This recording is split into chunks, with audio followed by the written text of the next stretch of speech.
Selamat pagi Pak Nugroho dan teman-teman. Jadi kami dari kelompok 2 ingin presentasikan tentang tugas dari kelompok kami yang berdiskusi mengenai granitoid Kalimantan. Nah, ini adalah anggota dari kelompok A2. Selanjutnya adalah outline dari presentasi kami. Yang pertama, kami akan membahas mengenai geologi regional, jenis dan komposisi batuan dasar, petrogenesa batuan dasar, umur batuan dasar, kondisi tektonik, dan terakhir adalah aplikasi. Pembahasan yang pertama, yaitu kita akan membahas mengenai geologi regional Pulau Kalimantan.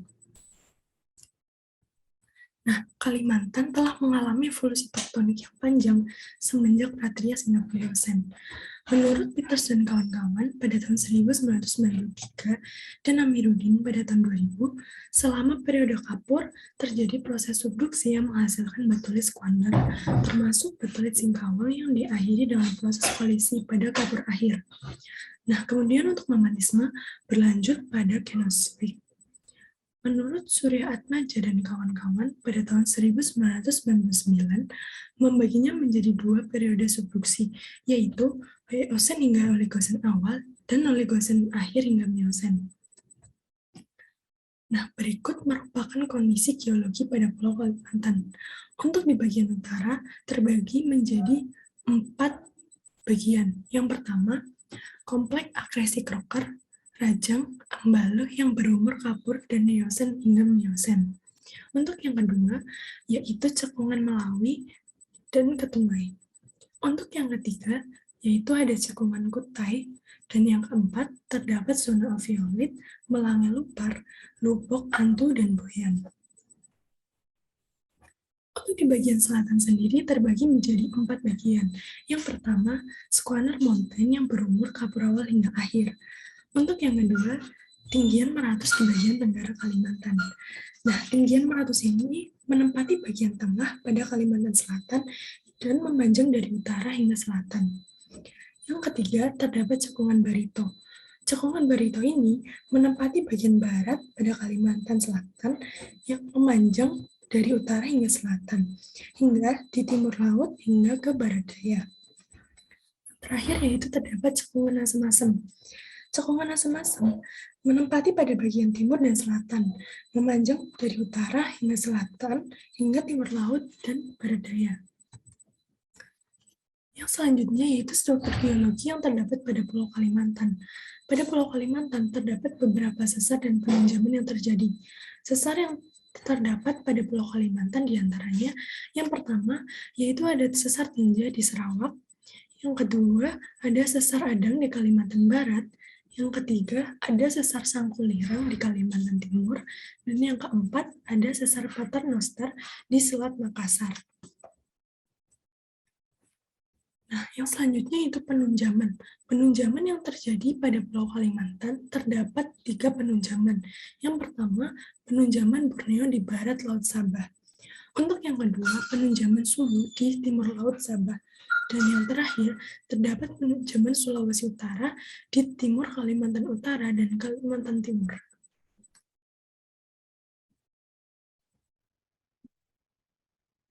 Pulau Kalimantan dapat dibagi menjadi beberapa berdasarkan wilayah tektonik dengan arah timur-barat, yaitu yang pertama, batuan karbonat berumur tersier, yaitu sekitar 65-3,2 juta tahun yang lalu. Terdapat pada bagian timur laut Pulau Kalimantan atau tepat berada di daerah Mangkalihat. Kemudian yang kedua, yaitu bagian pegunungan Swenar. Terdapat batuan granit berumur Kretasius bawah hingga Kretasius atas, yaitu sekitar 141 hingga 100 juta tahun yang lalu, dan terdapat batuan intrusif tonalit berumur Paleozoikum, yaitu sekitar 570 hingga 251 juta tahun yang lalu. Kemudian yang ketiga, yaitu bagian utara Pulau Kalimantan yang didominasi oleh kapur Eosen, di mana untuk Miosen Crocker, Rajang, Embaluh, akresi kompleks ini terutama terdiri dari turbidites yang sedang menumpahkan ke timur laut. Kemudian yang keempat, yaitu bagian tenggara dari Pulau Kalimantan, di mana Meratus dan Laut Isi terdapat batuan vulkanik dan ophiolit yang berumur Kretasius atas atau sekitar 100 juta tahun yang lalu.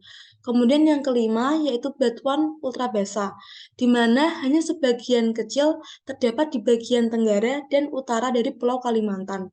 Kemudian yang keenam yaitu batuan vulkanik yang berumur Pliocene, Pleistosen, dan Eosin, di mana terdapat di bagian tengah dari Pulau Kalimantan. Kemudian yang ketujuh yaitu cekungan batuan sedimen neogen, yaitu sekitar 22,5 hingga 3,2 juta tahun yang lalu terdapat di Kutai Mahakam, Tarakan, dan Brunei. Kemudian yang kedelapan yaitu cekungan batuan sedimen paleogen, yaitu berumur sekitar 65 hingga 33 juta tahun yang lalu dan berada di Barito, Pembuang, Ketungau Malawi, dan bagian utara dari Pulau Kalimantan. Kemudian yang kesembilan yaitu di bagian barat terdapat batuan metamorf dan batuan vulkanik berumur Triasik, yaitu sekitar di mana pada umur Jurasik itu sekitar 230 hingga 160 juta tahun yang lalu. Kemudian batuan sedimen berumur Triasik bawah hingga Eosin yaitu berumur sekitar 230 hingga 44 juta tahun yang lalu, serta batuan granit dan metamorf yang berumur Perem hingga Triasik yaitu sekitar 260 hingga 215 juta tahun yang lalu. Yang terakhir yaitu ada endapan sedimen turbidit, di mana terdapat kelompok rijang, zona melange, dan gabbro kompleks yang terdapat di bagian tengah dari Pulau Kalimantan.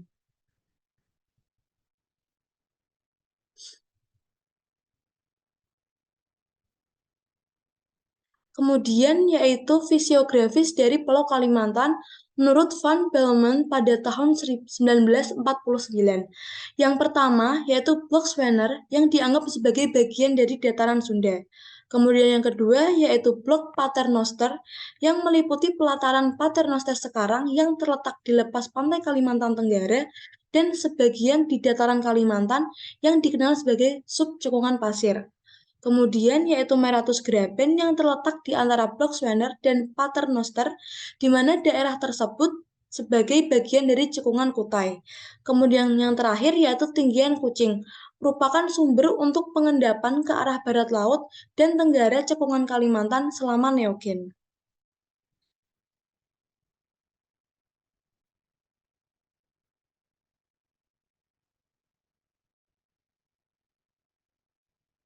Yang selanjutnya membahas tentang tipe dan komposisi dari basement rock di Pulau Kalimantan. Nah, terdapat dua tipe jalur granit orogen berumur kapur di Kalimantan. Yang pertama itu jalur granit Cordillera. Nah, dikenal sebagai batolit Swaner, Ketapang, dan Singkawang. Secara genesa merupakan tipe I yang terbentuk oleh penghujaman kerak samudera terhadap tepi kerak benua. Umurnya dari Pluton ini, umur kapur awal sampai kapur akhir. Yang kedua adalah jalur granit Kaledonia. Memiliki tubuh Pluton yang kecil dan saling terisolasi. Terdiri dari granit Pueh, granit Manyukung, granit Era, granit Topai, granit Nyaan, granit Alai, granit Kelai, granit Sangkulirang. Nah, tipe ini merupakan tipe I yang merupakan hasil dari peleburan batuan beku dan tipe S hasil dari peleburan batuan sedimen. Umurnya kapur akhir. Secara lebih rinci, granit Kaledonia terdiri dari sambas Mangkaliat Isolated Granite Belt yang terbentuk rantai Pluton yang terisolasi. Tipe orogeny ini terbentang dari Kalimantan Barat atau Sambas sampai Kalimantan Timur atau Mangkaliat. Pluton granit ini memiliki sifat kalsik yang terdiri dari sensosito, granodiorit, adalemit minor. Kehadiran Ca plagioklas, biotit, horblend menunjukkan Pluton sebagian besar berkomposisi kalk alkalin dan metaluminous. Sementara kehadiran kuarsa, albit, feldspar, biotit, dan garnet menunjukkan Pluton yang memiliki komposisi alkalin dan peraluminous. Tipe granit ini merupakan tipe I dan tipe S yang terbentuk selama 74,9 miliar ago sampai 80,6 miliar ago. Yang kedua adalah Meratus Isolated Granite Belt yang dihasilkan di sepanjang bagian barat pegunungan Meratus, Kalimantan Tenggara, yang terdiri dari pluton-pluton yang terisolasi seperti granit batang ala yang terdiri dari granit sensostricto, tonalit, tranjemit, dan granodiorit. Batuan kecil yang lebih mafik seperti diorit dan gabbro. Umur granit ini dari kapur awal sampai kapur akhir. Kemudian granit Hajawa yang terdiri dari diorit, diorit quartz, tonalit, dan granit sensostricto yang memiliki komposisi dari alkalin sampai alkalin dan metaluminous, kecuali pada granit sensostricto memiliki komposisi peraluminous. Umur granit ini di Upper Cretaceous. Yang kedua adalah jalur granit Caldera. Terdiri dari swaner batolit yang terdiri dari sphagnolite dan lalu granit. Sphagnolite kebanyakan intermediate sampai sedikit talsik, alkalin dan minor alkalin. Metaluminous sampai weakly deraluminous. Granit ini terdiri dari monzonite, granodiorit, cyanogranit, tonalit, quartz diorit. Yang kedua adalah singkawang batolit yang berada di barat laut swaner batolit. Terdiri dari Gunung Sediawa, granodiorit, Gunung Granit Raya, Gunung Granodiorit, Selantar, siang quartz diorit. Batuan granitoid ini tersusun atas tonalit, quartz diorit, granodiorit, granit yang mengandung plagioklas, kuarsa, dan hornblende. Yang terakhir adalah ketapang batolit yang terletak di barat daya dari swaner batolit. Terdiri dari granit Sukadana yang memiliki tipe I dan juga tipe A. Umurnya granit ini late Cretaceous dan granit Sainia.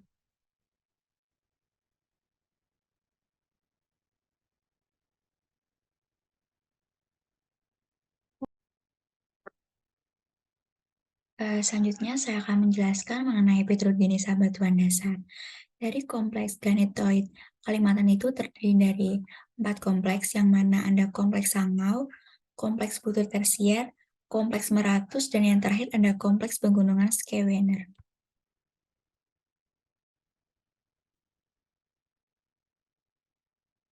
Pada kompleks Sangau, berdasarkan karakteristik petrologi dan geokimia seperti kumpulan batuan, kimia petrogeo, umur K, AR, mempelajari petrogenesis berbagai tahapan magmatisme dari batuan granit di daerah Sangau di Kalimantan, yang mana aktivitas magmatik kawasan Sangau dapat terbagi menjadi 3 tahap. Yang pertama, tahapan magmatisme pada Mesozoikum subduksi utara, magmatisme Paleosen sampai Eosen, dihasilkan dari progres kompleks lempeng samudra Nyo-Titian, termasuk subduksi, rollback, dan break off berikutnya. Selanjutnya ada lempengan Neo-Titian yang terus dikembangkan dengan 2 periode Jura akhir dan Kapur awal. Dan yang terakhir ada magmatisme pada Oligosen sampai Miosen yang terjadi penghilangan konvektif litosfer yang menebal dalam perluasan timur sampai barat setelah India dan Asia.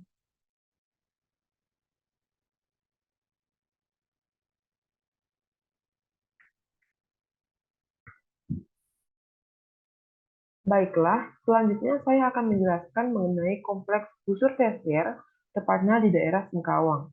Petrogenesa pada kompleks ini dapat dibagi menjadi 4 periode. Yang pertama, periode magmatic Permias, yang dimana pada periode ini, batuan beku terbentuk pada tatanan tektonik konvergen, yaitu pada aktif kontinental margin, di mana proses pembentukannya berhubungan dengan proses subduksi yang membentuk busur vulkanik. Setelah itu, terjadi kolisi sebagai ekstensi ke timur dari Sutir Bentong Raub yang membentang dari semenanjung Malaysia hingga Belitung pada Trias akhir, sehingga menghasilkan granitoid tipe S. Yang kedua adalah periode magmatik Kapur.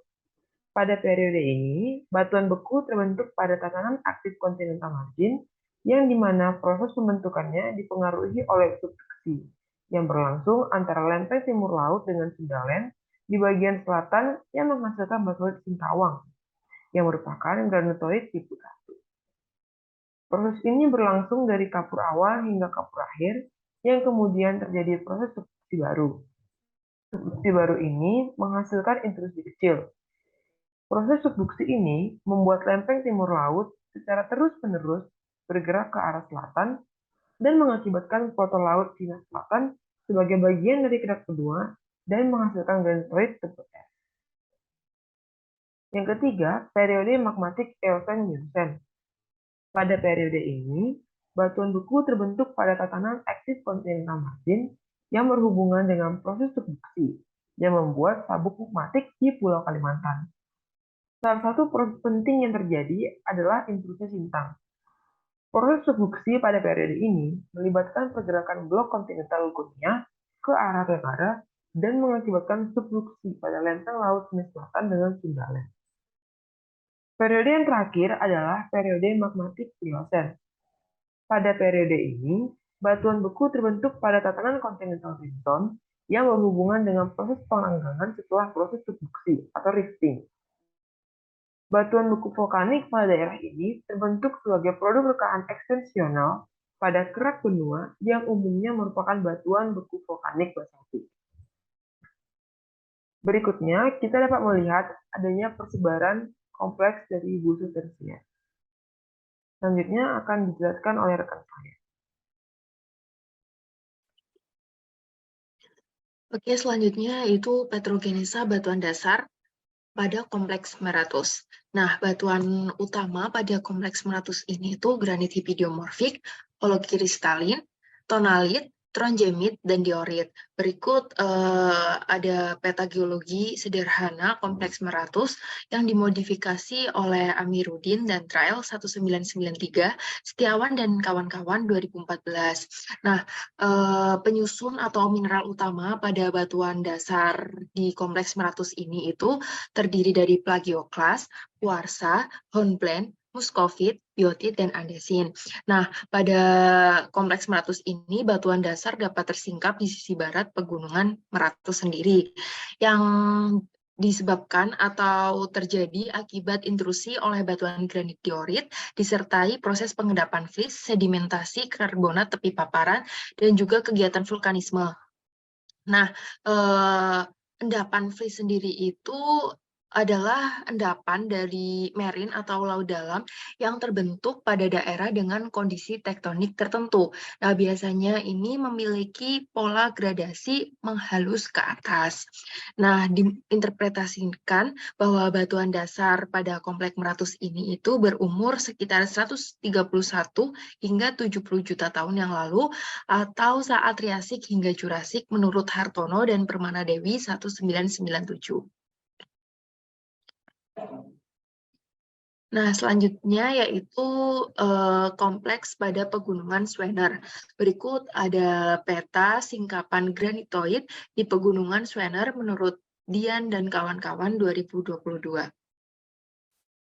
Nah, berikut pembahasan mengenai batuan dasar kompleks pegunungan Swener. Nah, batuan dasarnya itu meliputi diorit, tonalit, granodiorit, dan granit yang memiliki komposisi mineral utamanya itu berupa kuarsa, hornblende, orthoklas, plagioklas, dan sedikit biotit. Nah, pada pegunungan Swener ini batuan dasarnya itu dapat ditemukan atau tersebar terdistribusi di daerah Mensibau, Sepau, Ketapang, Menyukung, Karendan, dan Pesido. Nah, di mana di kompleks pegunungan Swener ini itu sisi utaranya itu berupa batuan metamorf yang terintrusi granitoid yang berasosiasi dengan batuan vulkanik dengan setting tektoniknya yaitu granit busur vulkanis dan terbentuk pada zona rifting kontinen. Nah, pemekarannya ini, jalur pemekaran pada kompleks pegunungan Swener ini itu mengalami pengangkatan yang relatif lebih cepat pada masa Kretasius akhir menurut Sumarta Dipura 1976. Sehingga dapat diinterpretasikan bahwa batuan dasar pada kompleks pegunungan Swener ini itu berumur sekitar Kretasius akhir hingga tersier bawah menurut Sumarta Dipura 1976. Nah, karena batuan dasar tadi terbentuk pada zona rifting kontinen, sehingga batuan dasar pada kompleks pegunungan Swener ini itu berasosiasi dengan mineralisasi emas, logam dasar biji besi, dan uranium.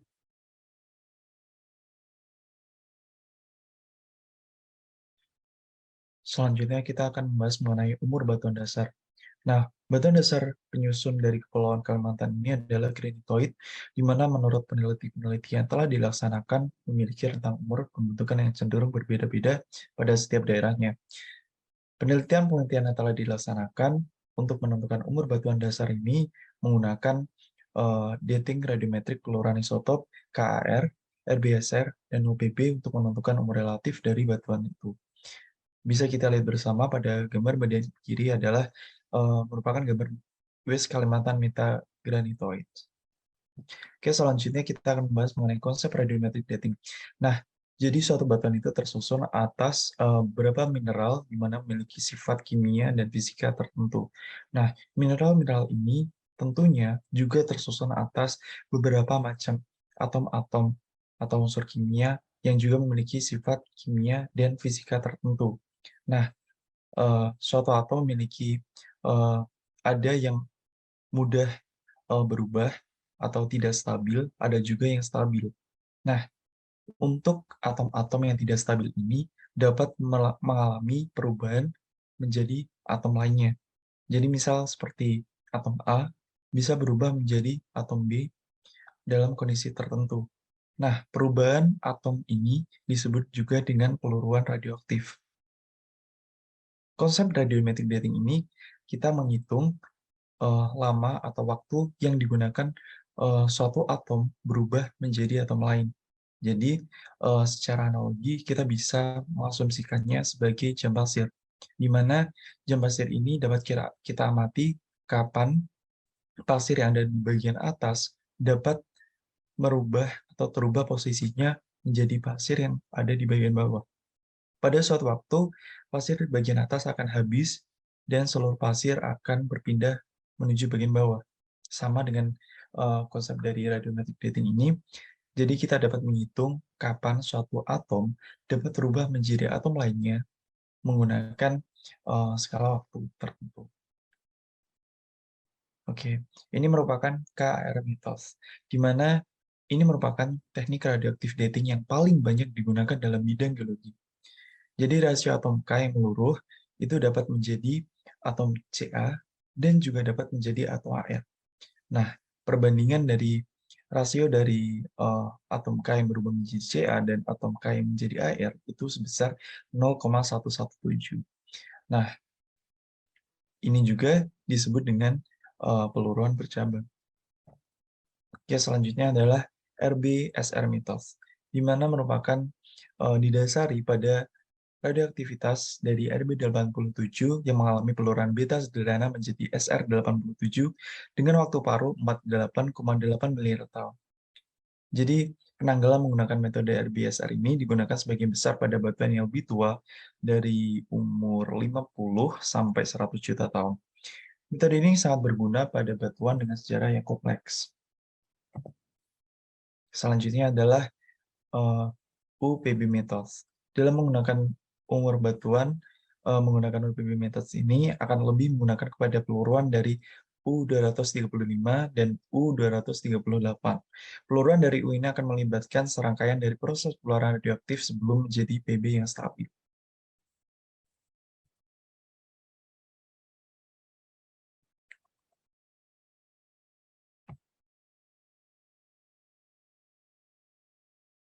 Oke, berikutnya adalah untuk umur batuan dasar pada zona Kepulauan Kalimantan sendiri dapat dibagi menjadi 6 zona lokasi, yaitu yang pertama pada utara zona Schweizner. Pada zona ini, granitoid yang ditemukan itu dapat berupa tonalit, granodiorit, monzodiorit, dan quartz diorit. Granitoid ini ditemukan di sekitar daerah Sepauk yang memiliki rentang umur sekitar 123 sampai 109 Masehi atau pada zaman Kapur awal hingga akhir. Berikutnya adalah pada barat laut zona Schweizner. Granitoid yang ditemukan dapat berupa tonalit, granit, diorit, granodiorit, dan monzogranit, dan juga gabbro. Granitoid ini sendiri ditemukan pada daerah Sepauk dan Sukadana yang memiliki rentang umur sekitar 118 sampai 81,1 Masehi atau pada zaman Kapur awal hingga akhir. Berikutnya adalah pada selatan zona Schweizner. Pada zona ini, granitoid yang ditemukan berupa granit, monzodiorit, tonalit, sinogranit, dan quartz monzonit. Granitoid ini sendiri ditemukan di daerah Belaban, Matembah, Sukadana, Laur, dan di Krabal. dengan perkiraan memiliki rentang umur sekitar 157,2 sampai 65,6 Masehi atau pada Jurassik awal hingga Paleosen. Berikutnya ada pada kapur atas granitoid utara. Pada zona ini, granitoid yang ditemukan berupa granit, biotit granit, granodiorit, monzogranit, diorit, dan juga quartz monzonit. Granitoid ini sendiri ditemukan di daerah Pueh, Gading, Erah, Topal, Alan, Menyukung, Subayau, dan Tintang Bedil, dan memiliki rentang umur sekitar 126 sampai 75,9 MA. Atau pada zaman kapur awal hingga akhir. Kelima, ada pada daerah Kalimantan Barat. Pada Kalimantan Barat, granitoid yang ditemukan berupa granodiorit, quartz diorit, biotit granit, ada melit, dan juga diorit. Granitoid ini sendiri ditemukan pada daerah Menisibau dan Raya yang memiliki rentang umur sekitar 128 sampai 60,1 MA. Atau pada zaman kapur awal hingga Paleosen. Dan yang terakhir, pada kompleks Meratus. Pada zona ini, granitoid yang ditemukan berupa mikrogabro, xenolit, granodiorit, riodasit, tonalit, gabro, diorit, granit, dan juga basaltik andesit. Granitoid sendiri ditemukan di Batang Alai, Hajawa, Kintab, Benerlan, yang memiliki umur sekitar 118,6 sampai 71 atau pada zaman kapur awal hingga akhir. Selanjutnya adalah setting tektonik dari Pulau Kalimantan.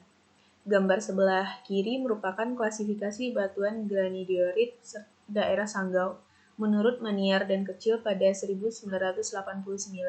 Sedangkan gambar sebelah kanan merupakan sampel yang menunjukkan afinitas seri alkalin dan toleit dari analisis batuan granitoid setelah Miyashiro pada 1974.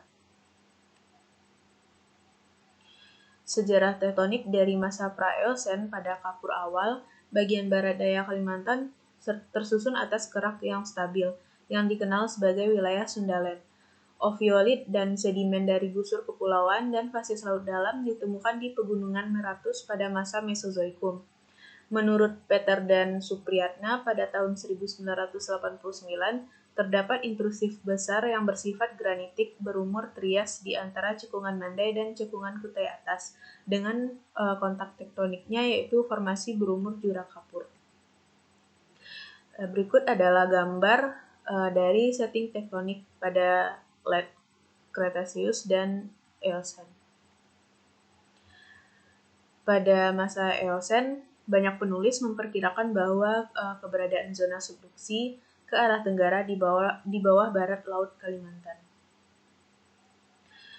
Sedangkan pada kapur dan tersiernya terdapat kehadiran oviolit, melanges, broken formation, dan struktur tektonik kelompok Rajang di Sarawak. Serta juga terdapat formasi kroker di bagian barat Sabah dan kelompok Embaluh. Batas timur Sundaland itu sendiri selama Eosen yaitu wilayah Sulawesi yang merupakan batas konvergen pada tersier, dan kebanyakan sistem akresi terbentuk sejak Eosen ini.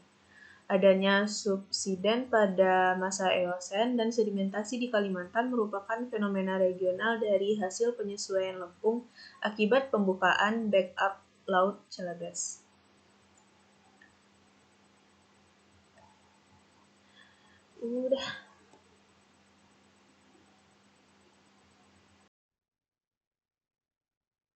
Selanjutnya, saya akan menjelaskan mengenai sejarah tektonik yang ada pada masa Oligocene.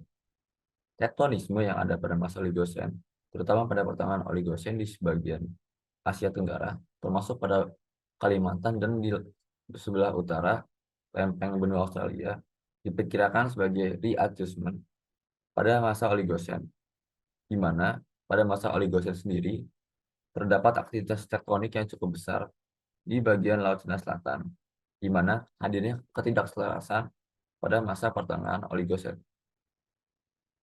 Adanya ketidakselarasan ini dihubungkan dengan berhentinya proses rifting yang ada pada Laut Cina Selatan. Selain itu, Subduksi yang terjadi pada bagian barat laut Kalimantan terhenti secara progresif. Jadi bagian barat daya sampai ke bagian timur laut. Di mana pada bagian barat daya subduksi terhenti pada masa pertengahan Oligosen dan pada bagian timur laut berhenti pada masa akhir Miosen awal. Selanjutnya, sejarah tektonik pada masa Miosen. Pada wilayah di sekitar Laut Cina Selatan, pada masa Miosen awal sampai tengah, jadi perubahan yang cukup penting, di mana kerak samudra yang ada pada Laut Cina Selatan telah tersubduksi secara sepenuhnya di bawah kerak benua Borneo yang telah teragresi. Selanjutnya, pemekaran di lantai samudra Cina Selatan telah berhenti, yang menyebabkan adanya subduksi di Sabah dan Palawan.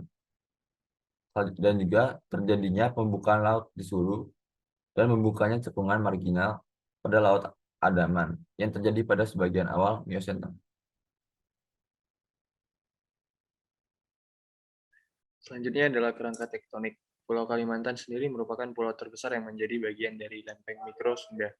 Menurut Taponir 1982, lempeng Asia Tenggara ditafsirkan sebagai fragmen dari lempeng Eurasia yang bergerak ke arah tenggara sebagai akibat dari tumbukan kerak benua India dengan kerak benua Asia.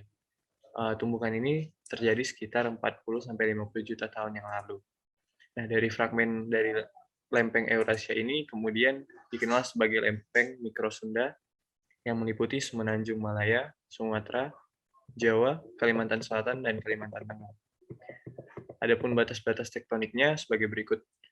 Yang pertama ada kompleks subduksi kapur tersier awal yang berarah timur laut, dimulai dari Pulau Jawa dan membentuk pegunungan Meratus sekarang. Yang kedua ada sesar mendatar utama di Kalimantan Timur dan Utara. Dan yang terakhir ada jalur subduksi di Kalimantan Utara, Sarawak, dan Laut Natuna. Baik, selanjutnya saya akan menjelaskan tentang aplikasi dan studi kasus dari granitoid yang ada di Kalimantan. Di mana di Kalimantan sendiri terdapat potensi uranium, lebih tepatnya di bagian barat Kalimantan, yaitu pada Kalang, Kecamatan Ela Elir, di mana pada daerah tersebut tersusun sebagian besar dari granit. Lalu bagaimana tahu mereka memiliki potensi uranium? Itu dengan tersingapnya batuan granit dan metamorf dengan umur Kretasier. Dan ditandai dengan adanya potensi mineral uranium dengan kisaran 1000 sampai 1500. Dalam paper ini penulis menggunakan metode analisis data sekunder yang kemudian dikonfirmasi pada lapangan sebagai metode penelitiannya. Sehingga didapatkan batuan favorable di domain Kalahulun berupa kelompok batuan metapelit Kisan, metalanau, dan metapelit biotit muscovite Andalustan. Batuan favorable merupakan batuan yang mengandung mineralisasi dari U. Lalu mineral uranium sendiri tidak terbentuk pada bidang utama sesar, tapi biasanya ditemukan terkait dengan sesar sekunder, kekar, dan zona breksi. Mineralisasi dari uranium sendiri berupa pitblende yang mengisi bidang breksi maupun fraktur, yang biasanya berasosiasi dengan magnetit, kalkopirit, pirit, arsenopirit, rutil, ilmenit, turmalit, dan kuarsa, yang kemudian ditutupi oleh endapan muda berupa aluvium. Potensi uranium ini tersendiri bisa digunakan untuk mengembangkan PLTN ke depannya. Baik, akan dilanjutkan teman saya.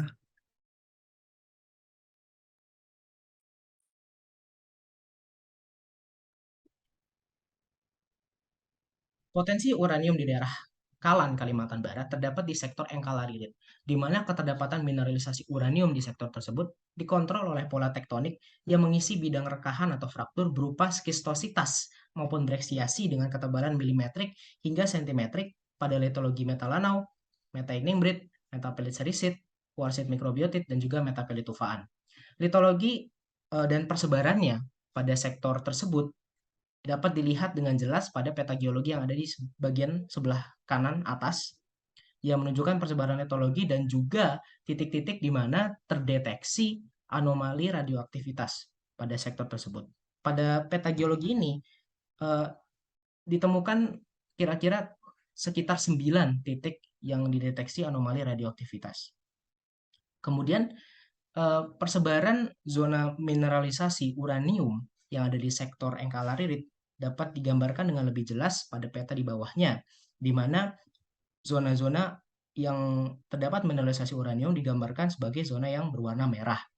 Kemudian setelah mengetahui keterdapatan dan juga persebaran daripada mineralisasi uranium di sektor tersebut, maka dilakukan sejumlah analisis untuk menghasilkan kesimpulan proses apa yang menyebabkan mineralisasi tersebut terjadi. Dan analisis pertama adalah dengan cara menghitung kadar dari unsur-unsur tertentu seperti thorium dan juga uranium, yang setelah itu rasio antara kadar thorium dan uranium itu dibandingkan dan menghasilkan bahwa rasio kadar antara keduanya adalah relatif rendah, yaitu kurang dari 1. Selain dari perbandingan rasio antara thorium dan uranium, dilakukan juga analisis dari berbagai aspek yang lain, seperti misalnya ditemukannya asosiasi dengan unsur AU, Ag, dan MO yang juga adalah sebagai indikasi bahwa terjadi proses hidrotermal. Dan kemudian juga ada keberadaan mineral pigblende yang berasosiasi dengan unsur-unsur lain, ya seperti kuarsa, kemudian ilmenit, dan mineral-mineral lain yang juga merupakan indikasi terjadinya proses hidrotermal. Kemudian ditemukan juga adanya alterasi dengan jenis-jenis tertentu dan juga adanya urat-urat kalsit yang menandakan bahwa adanya proses hidrotermal. Jadi dari semua analisis tersebut dapat disimpulkan bahwa yang menyebabkan mineralisasi dari uranium di sektor Enkalaririt adalah proses hidrotermal magmatik. Sehingga dari studi kasus dan aplikasi ini dapat diketahui bahwa di daerah Kalimantan Barat ini terdapat potensi uranium yang cukup signifikan, khususnya di sektor Enkalaririt dan di daerah Kalan, Kalimantan Barat.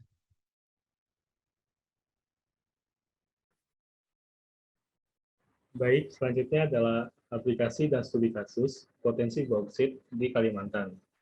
Bauksit adalah batuan yang terbentuk karena proses lateritisasi dari batuan hidup, dalam hal ini adalah granitoid, yang kaya unsur alumina tetapi rendah unsur Si dan Fe. Bauksit terdiri dari 3 dominan mineral aluminium hidrat, yaitu boehmit, gipsit, serta diaspora. Residu bauksit terbentuk sebagai limbah utama produksi alumina melalui proses Bayer. Pemurnian alumina yang dibangun di Kalimantan Barat memiliki kapasitas produksi 300.000 ton per tahun dengan residu pencucian sekitar 200.000 ton per tahun. Angka yang cukup besar, mengingat bauksit hanya menjadi waste item dari proses pertambangan. Bauksit merupakan mineral ampas, tetapi dapat dimanfaatkan secara ekonomi dengan melalui metode pemrosesan lengkap. Hal ini untuk menghasilkan produk mineral akhir yang dapat dimanfaatkan sebagai bahan produksi produk lainnya. Bauksit atau red mud itu dapat diproses untuk mengambil kembali secara selektif kandungan mineral-mineralnya seperti alumina, besi, silikat, dan silika, agar menghasilkan mineral-mineral berkadar sesuai persyaratan industri pemakai. Bahkan, diharapkan tidak ada lagi sisa mineral yang terbuang atau zero waste.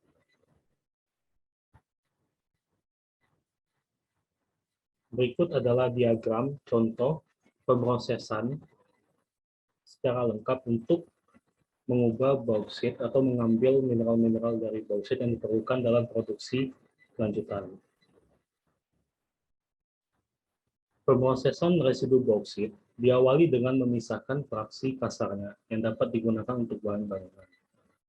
Fraksi halusnya kemudian bisa diproses untuk memperoleh kembali alumina dan soda. Residunya kemudian dilebur atau dilakukan direct smelting untuk memperoleh besi. Terakhir, peleburan diproses lagi untuk memperoleh rutil, dan terakhir dimanfaatkan untuk pembuatan semen Portland. Selanjutnya akan disambung oleh teman saya.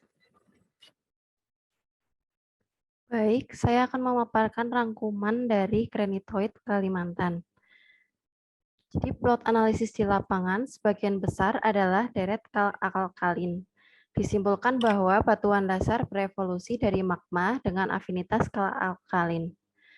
Sanggau terlihat dari parameter kation utama Debon dan Lefort tahun 1983, yang pada dasarnya terdiri dari kumpulan biotit, amfibol, dan piroksen. De La Rose et al. Tahun 1980 mengklasifikasikan sampel sebagai granodiorit dan monzonit kuarsa sesuai dengan batuan dasar yang terbentuk pada tumbukan pralempeng dan intrusi sintang yang terbentuk oleh tektonik tumbukan sinkron. Batuan dasar dibandingkan dengan granit dan granodiorit dari jenis pengaturan tektonik dalam kaitannya dengan ocean red granite. Berdasarkan geokimia, batuan granit dianggap sebagai produk kristalisasi diferensiasi magma kalk alkalin dengan piroksen, biotit, dan amfibol. Elemen jejak geokimia sampel yang dikumpulkan dari ruang bawah tanah mencerminkan magma khas busur pulau. Kesimpulannya, batuan dasar granidiorit ini merupakan segmen busur pulau yang terjadi intrusi sintang sebagai tatanan tektonik pasca subduksi atau tumbukan sin.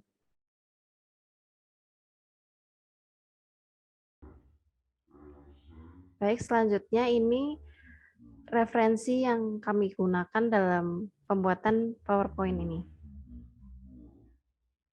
Baik, sekian dari kelompok 2, granidiorit Kalimantan. Kurang lebihnya kami mohon maaf apabila ada kesalahan kata. Terima kasih.